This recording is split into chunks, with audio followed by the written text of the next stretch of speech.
My name is Marin Vale, and at 41 years old, I have learned that silence can be sharper than any argument. I have spent nearly 2 decades inside glass offices where men raise their voices, and women are expected to smile through humiliation. But that morning, I had no intention of smiling. The call came at 9:10. "Human Resources needs to see you," the assistant said. Her tone clipped, uneasy. When I stepped into the small conference room, the air was already heavy with something rehearsed.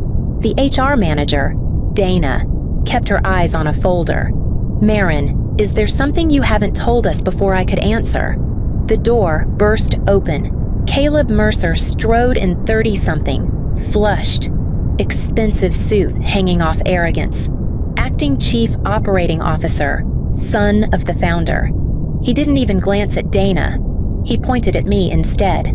"You embarrassed me in front of the investors," he said, voice rising with each word. "You'll apologize right now.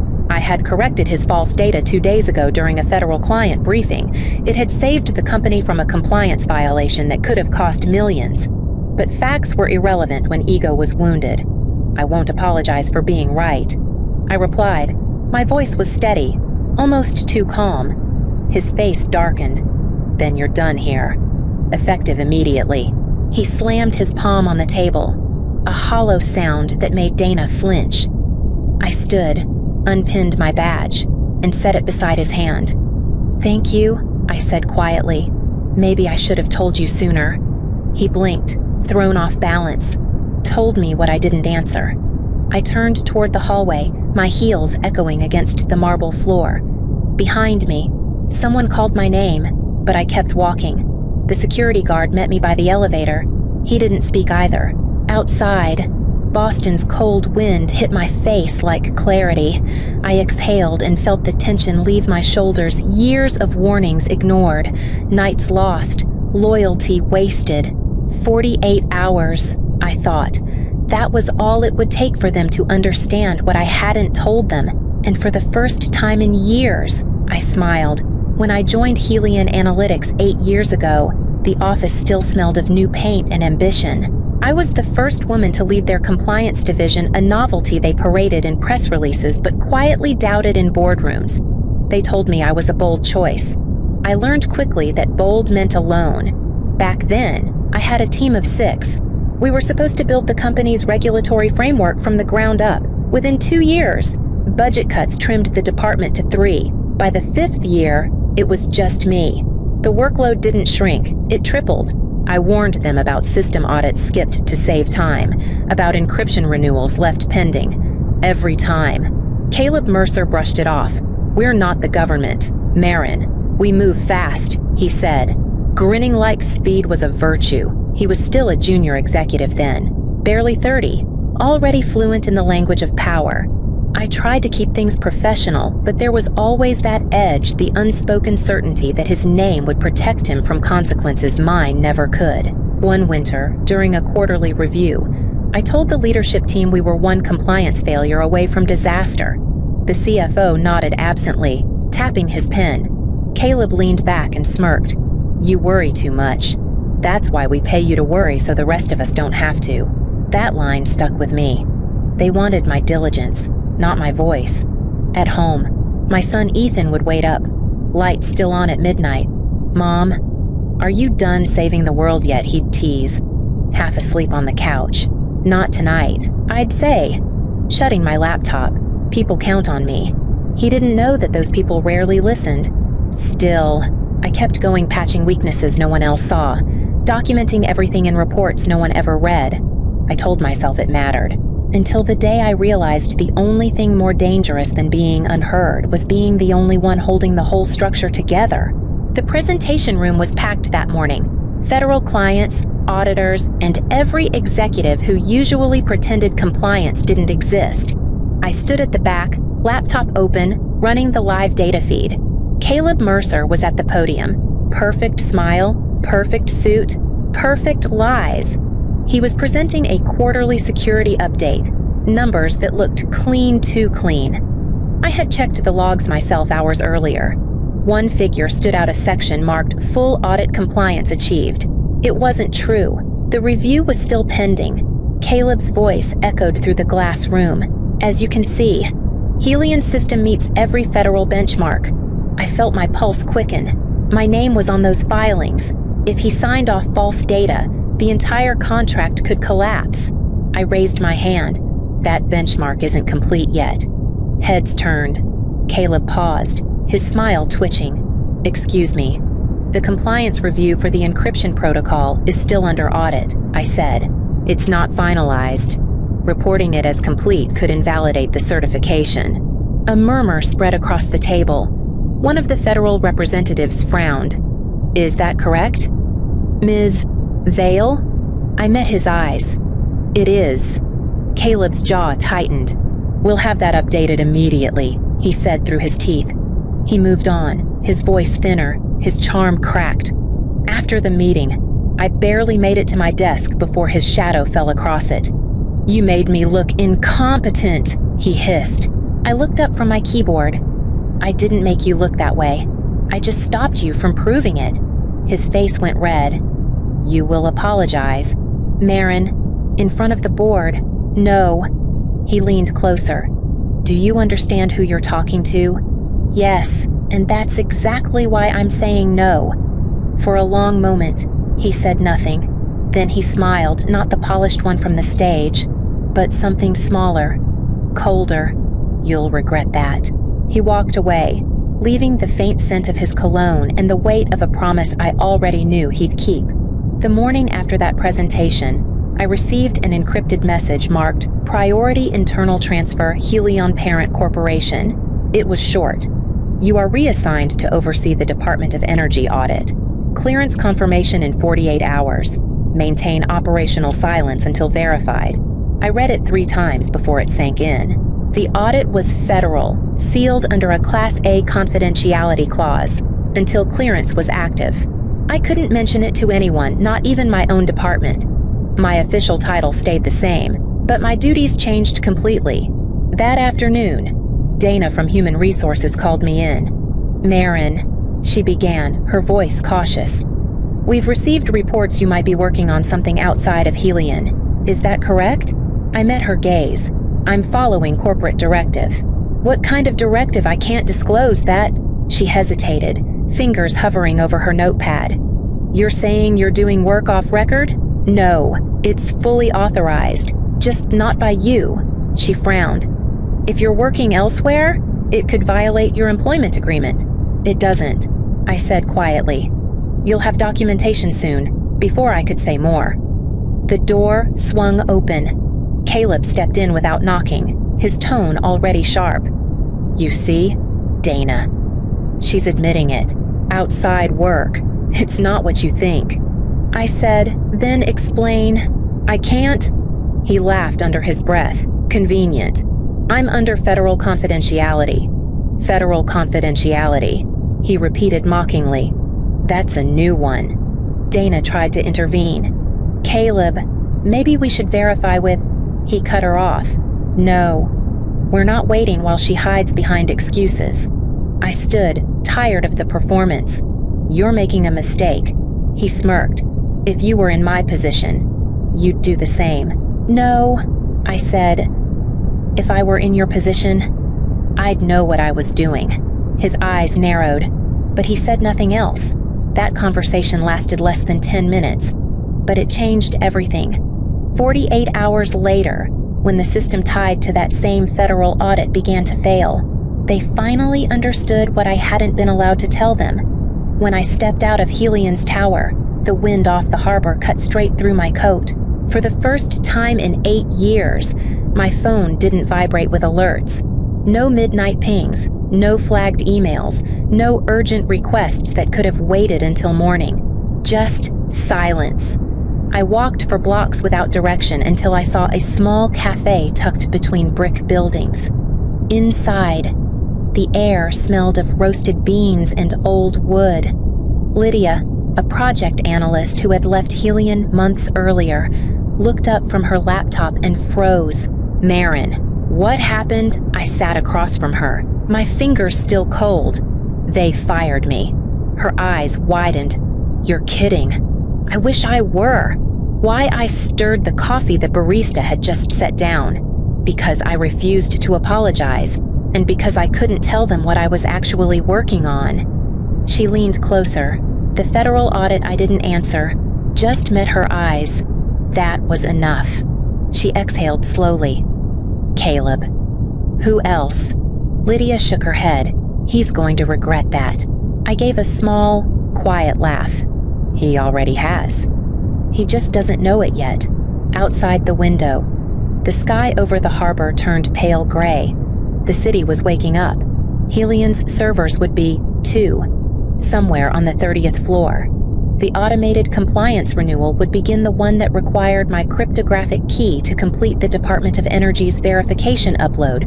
Without that key, the system would stall. Back at the cafe, Lydia glanced at her watch. So, what are you going to do now? I'm going to finish my coffee, I said. And not think about Helion for once? I meant it, at least for that moment. The company that had taken nearly everything from me was now on a clock it didn't know existed. By the time I left the cafe, the wind had picked up, scattering thin flakes of snow across the sidewalk. I zipped my coat and kept walking, letting the silence stretch. For the first time in years, it sounded like peace. By the next morning, my inbox was a storm I refused to open. Unread messages stacked higher with every minute subject lines screaming urgent from people who had ignored me for years. I left the phone face down on the counter and poured another cup of coffee. Lydia called first. Marin, have you seen the news? No, Helion's portal is down. Federal clients can't log in. I almost smiled. It's the renewal window. They'll figure it out. Her voice dropped. Without your key, silence hung between us. She knew the answer. I didn't need to say it. At Helion, chaos was spreading. I could picture it, the flicker of screens, Caleb's temper breaking through his polished calm. I imagined his voice cutting through the open floor. It's a minor glitch. Tell the board we're running diagnostics. Someone from IT would correct him quietly. Sir, the compliance upload was authorized only under Marin Vale's encryption key. We can't bypass it. Then reset it. It's a federal channel, sir. Resetting voids the certification. Caleb would curse under his breath, pull at his tie, and demand answers. None would come. Meanwhile, HR would finally dig deeper into my file. Dana would scroll through the digital archives until she hit a restricted folder, corporate legal clearance pending. A sealed memo from the parent company marked Class A Confidential. She'd open it, read the authorization code, and whisper, "Oh my God." She'd rush down the hall toward Caleb's office. You fired her during active clearance. He'd stare at her. What does that mean? It means we violated a federal contract. That would be the first time the word panic appeared in anyone's mind, though no one would dare speak it. My phone kept buzzing on the counter, relentless. I finally turned it over. 24 missed calls, most from numbers I recognized all too well. I set it back down. They'll manage, I said aloud, to no one. But the truth was already unfolding in quiet increments, spreading through every floor of that glass tower like a slow, inevitable collapse. By the second morning, Boston's skyline looked the same, but Helion's world was burning. I didn't have to check the headlines to know it had gone public. Lydia sent a link anyway. Federal watchdogs open investigation into Helion Analytics compliance breach. I scrolled past it and set the phone aside.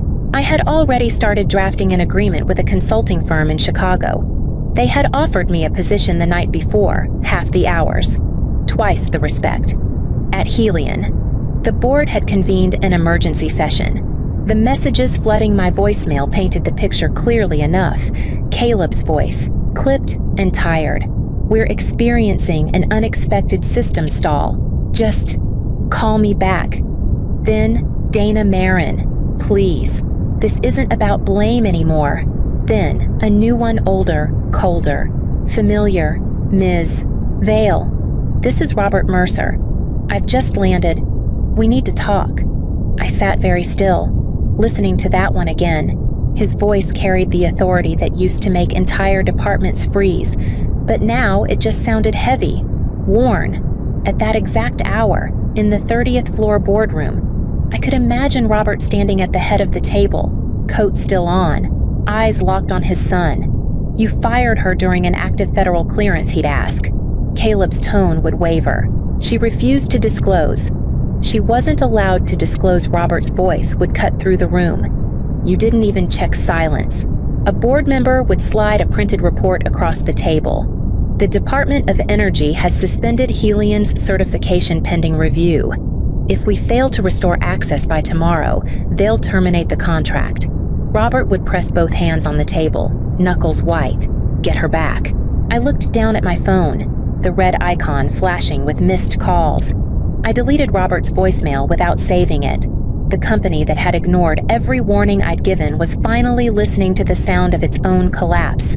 The second call came just after noon. This time, the number wasn't blocked. I let it ring twice before answering. "Marin." Robert Mercer's voice was steady, but beneath it I heard exhaustion. "We're in the main conference room. The federal system will revoke our license by midnight if the upload isn't complete. We need your help." I didn't speak right away. In the background, I could hear muffled voices, board members, legal counsel, Caleb. Their silence felt heavier than his words. "Robert," I said evenly, "you're asking for consultation services. That means I set the terms." He exhaled. "Name them. Remote assistance only." I began. "No in-person meetings. No system access. Your team follows my instructions exactly. That's acceptable. Prepaid consulting fee $50,000 per hour. 4-hour minimum." Someone in the background muttered something sharp. "Probably Caleb." I continued before anyone could argue. "And a written apology, signed by your son and the board, publicly acknowledging the mistake." Robert hesitated. "You're serious?" "Completely." There was shuffling, a few whispered arguments. Then Caleb's voice broke through, tight and brittle. "This is blackmail." "No," I said quietly. "This is the cost of ignoring warnings." Robert's tone hardened. "Enough. Caleb, you created this mess. I was trying to protect the company," Caleb snapped. "By destroying it," Robert shot back. "Apologize." The silence that followed was long enough for me to imagine the look on Caleb's face, the same one I'd seen in that meeting when I refused to bow. Finally, I heard him inhale. "I'm sorry," he said, the words barely audible. "That's not enough," Robert murmured. "You'll sign the letter." I didn't smile, but something in my chest eased. "When the payment clears and I receive the letter," I said, "I'll begin." "We'll have it within the hour." Robert replied, "Just tell us what to do." I hung up, the quiet in my apartment almost peaceful. For the first time in years, they were ready to listen, not because I demanded respect, but because failure had finally made them humble. By the time the payment confirmation came through, the clock on my screen read 11:32. I opened the secure link Robert's assistant had sent, entered my credentials, and saw the Helian interface for the first time since I'd walked out. The dashboard was bleeding red timeouts, failed verifications, cascading errors in bright warning text. A dozen faces appeared on my video feed. Engineers I had trained years ago. Their voices overlapped, brittle with panic. "Ms. Vale, we've lost 3 authentication nodes. The system won't accept new keys. The department portal is locked." "Stop talking," I said quietly. "Share your screen." They obeyed instantly. I guided them step by step, tracing through corrupted logs and missing certificates. Every command I gave, I'd once written into a training manual no one had ever bothered to read. "Reset the secondary token," I said. "No gracefully. Don't force it." "Yes, ma'am," one replied, his voice trembling. From the far end of the conference table, I heard Robert. "How long?" "Marin, 3 hours if they follow directions. 5 if anyone improvises." Nobody dared improvise. Caleb stayed silent. Once, I caught a glimpse of him in the reflection on someone's camera, pale, motionless. The confidence drained from his face. At 2:47, the final diagnostic ran green. The federal portal reconnected, and the confirmation light blinked across the main dashboard. Helian's license was safe. A cheer broke out, hesitant at first. then genuine. I muted the call and leaned back in my chair. My laptop chimed a deposit notice. $200,000, exactly as agreed. Another message followed a link to a press statement titled, Helian Analytics acknowledges internal error. Commends former compliance architect for her assistance. Caleb's signature was at the bottom. I read it once, then closed the file. Outside my kitchen window, dawn was pushing against the skyline. The city was quiet, and for the first time in years, I wasn't waiting for an alarm. I poured another cup of coffee, letting the warmth settle into my hands. Somewhere in that tower, someone would finally read the manuals. 6 weeks later, I walked onto the stage at the Liberty Wharf Conference Center, the lights low enough that I could almost pretend it wasn't full. The sign behind me read, Veil Integrity Systems, my own company, registered and growing faster than I'd dared hope. When I first left Helian, I thought I was done with corporate speeches, but this invitation had felt different. The symposium was focused on ethical compliance and human accountability in cybersecurity, exactly what I had fought for and nearly lost everything to defend. I adjusted the microphone. Good morning, I began, my voice steady. I used to think compliance was about control rules, audits, endless paperwork, but it's really about trust. Without transparency, no system, no company, no person survives for long. The audience leaned in, quiet and intent. I told them about my new approach, small teams, full disclosure, no buried warnings, a place where listening was part of the job description. A few heads nodded, a few scribbled notes. When the applause came, it felt earned, not loud, but sincere. Then, as I scanned the crowd, I saw him. Caleb Mercer stood near the back wall. No lanyard, no badge. He looked older somehow, his confidence stripped down to silence. For a heartbeat, our eyes met. He didn't look away. After the session, he approached slowly, waiting until the others had moved on. Marin, he said quietly. I nodded. Caleb, you built something real. I built what I always wanted to. I answered, where people are heard before things break. He swallowed hard. I'm trying to start over. I hope you do. He gave a small, tired smile. Thank you for helping when you didn't have to. I met his gaze, calm and steady. I didn't do it for you. He nodded once and walked away. I returned to the stage to gather my notes, the sound of the harbor faint beyond the glass. Before leaving, I looked at the screen one last time. Transparency isn't a threat. I had said, it's what keeps a company alive. And that, I thought, was finally true.